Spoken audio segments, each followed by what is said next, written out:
JJ is back behind bars, and the child's family is speaking out tonight. The Department of Corrections says Jeremy Bolvin violated his probation. News 4's Kellen Gray spoke with JJ's family tonight to see how he's doing and get their reaction. Kellen? Jackie, Don, JJ's family says Jeremy Bolvin should be behind bars because even though JJ is making huge progress, he will always have serious developmental delays from the abuse he underwent. Please put it back.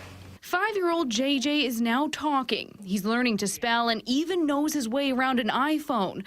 Progress his family never thought he'd make. We take the successes because when we were the first year, we were told he wasn't going to be anything more than a vegetable in a wheelchair if he progressed that much, and obviously we didn't accept that. His father, Jeremy Bolvin, beat JJ so badly 11 of his bones were broken, and he has a severe seizure disorder. His seizures are now controlled with diet and medication. He's never going to be 100%, and we accept that. He's probably neurologically about half of where he should be. Even so, JJ is going to school 5 days a week. His uncle, Kevin Retzer, says despite the progress, there's always fear. Bolvin got out of prison early after serving 2.5 years of his 4-year sentence. It terrifies us that we're going to hear of a story where he does hurt another child. This week, Bolvin violated his parole. Department of Corrections officers say he had a weapon, wasn't going to certain programs, and lied to a parole officer.